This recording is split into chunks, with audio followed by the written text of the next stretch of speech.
Bom, pessoal, vamos finalizar a disciplina agora com dois temas importantíssimos.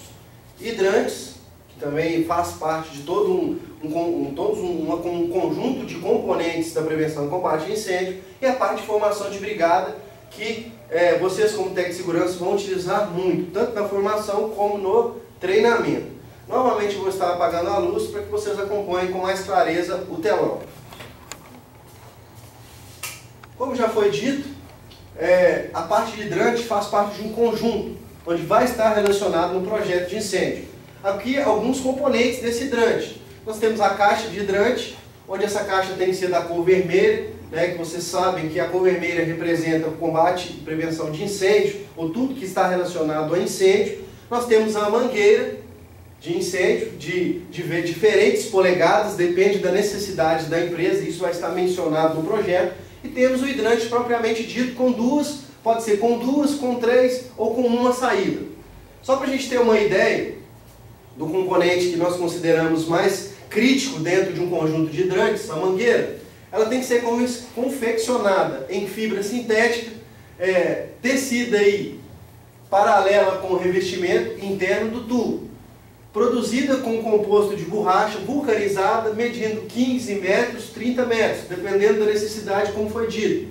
E o hidrante, corpo em chapa CAI 10x20, laminada a frio, fronta com ventilação e visor com instrução incêndio. Isso é primordial e isso vai estar no projeto, como já foi dito. Quando eu executo um projeto de incêndio, onde todos esses aspectos são visualizados, o bombeiro vai até a empresa ou o estabelecimento que vocês são responsáveis e vão visualizar esses pontos se estão adequados ou se estão igual mandado aí no projeto.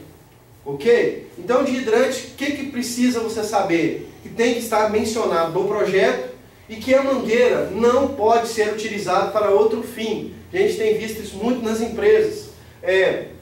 A pessoa pega, por exemplo, a mangueira para fazer uma higienização do ambiente. Isso, quando você arrasta essa mangueira no chão, corre o risco de você furar ela. Furando ela, quando eu precisar, eu não vou atingir a pressão que eu preciso para fazer a extinção do incêndio. Hidrante geralmente é usado em incêndio de classe A, por ser água. Tá? Mas eu vi, por exemplo, o bombeiro fazendo a extinção de um incêndio de classe B, líquidos inflamáveis. Como que é feito isso? A água é utilizada nesses casos apenas para resfriar e não para fazer a extinção do incêndio. Então eu jogo ali a água no tanque para que esse tanque resfrie e eu entre com outro agente fazendo um abafamento. Ou seja, é uma junção de dois agentes extintores para que eu faça a extinção de um incêndio de grande porte, como é o caso, por exemplo, de um tanque de gasolina. Outro aspecto que a gente precisa mencionar é a questão da formação da brigada de incêndio. Isso é primordial, é lei, toda empresa precisa ter, tá? Composição da brigada. Para os números mínimos de brigadista, devem-se prever os turnos, a natureza de trabalho e os eventuais afastamentos. A composição da brigada de incêndio deve levar em conta a participação de pessoas de todos os setores. Por que isso, gente? Porque, na verdade, eu tenho que levar em conta quantidade a quantidade de pessoas trabalhadas no ambiente, eu preciso levar em conta o ambiente, se é crítico ou não, eu preciso levar em conta que todas as pessoas da brigada de incêndio precisam estar em todos os setores, porque o sinistro ele pode acontecer em qualquer setor, e se eu tiver uma pessoa habilitada, treinada, um brigadista, ele vai saber como conduzir as pessoas, como apagar esse foco de incêndio. Então é uma recomendação, que quando vocês formarem a brigada na empresa de vocês, esteja um componente em cada setor. E como seria feita essa seleção dessas pessoas? Tem que permanecer na edificação. Ou seja, eu coloco na minha brigada de incêndio, por exemplo, um vendedor externo. O cara está sempre na rua. Acontece um acidente, acontece um incêndio lá, cadê o meu brigadista? Está na rua. Então, esse brigadista ele tem que estar sempre na edificação. Preferencialmente possuir experiências anteriores como brigadista.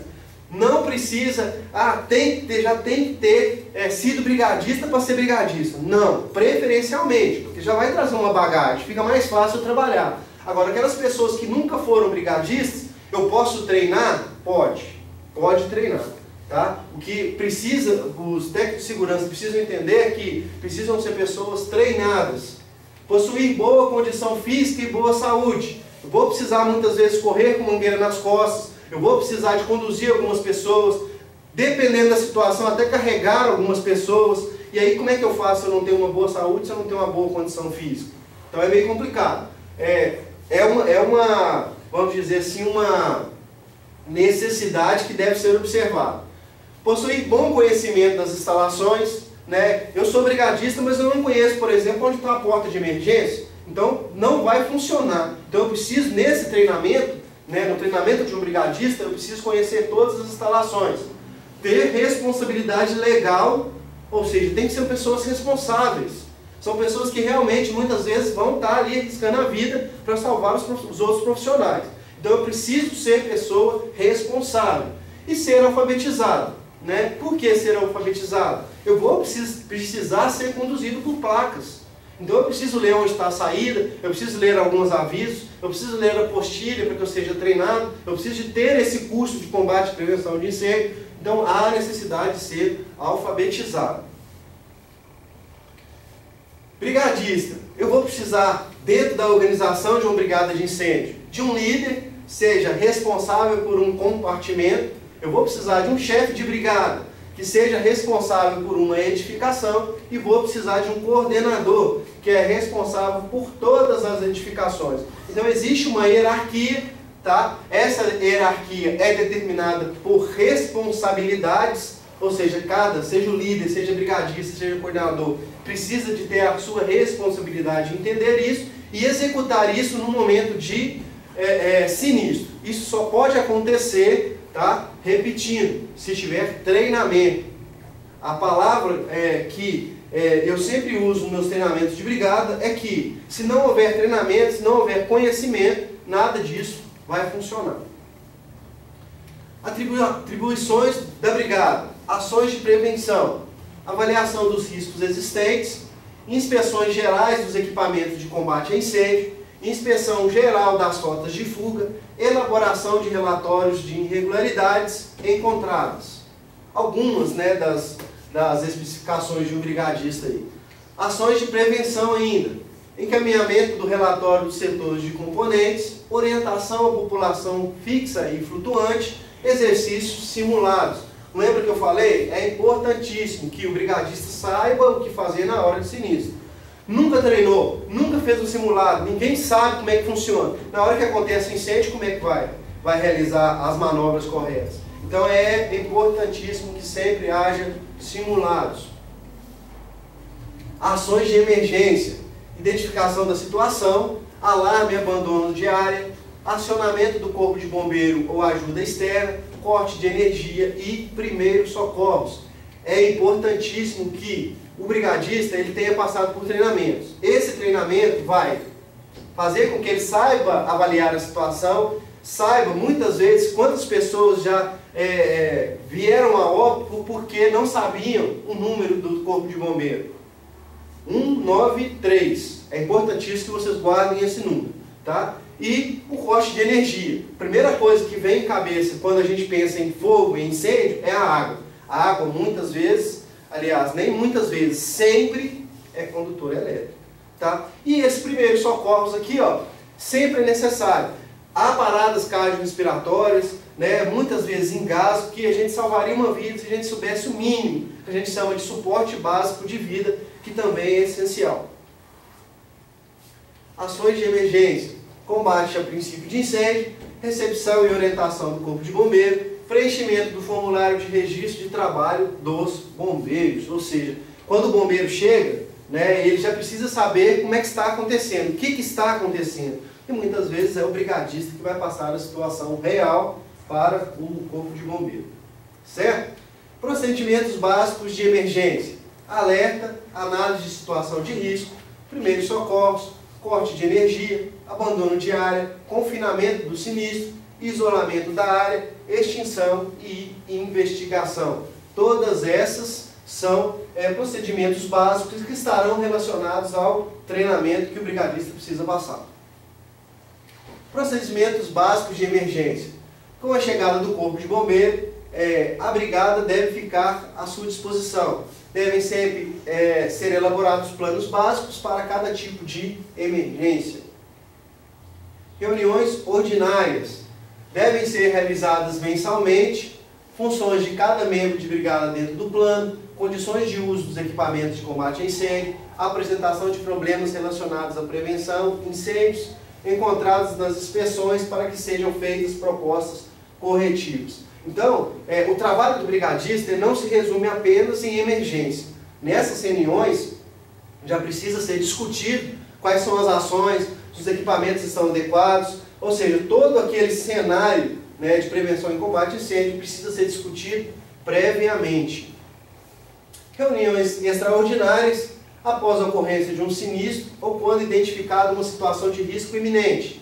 Fazer uma reunião extraordinária para discussão e providências a serem tomadas. Ou seja, quando que vão acontecer as reuniões extraordinárias? Quando acontecer um incêndio e quando algum componente da brigada visualizar uma situação de risco ou um possível incêndio. Detectou, já pede a reunião extraordinária para ser discutido todos aqueles pontos passados anteriormente. Exercícios de simulados devem ser realizados a cada 6 meses, vou repetir, a cada 6 meses, no mínimo, um exercício simulado no estabelecimento ou local de trabalho com participação de toda a população. Quando falo população, é claro, é a população da empresa.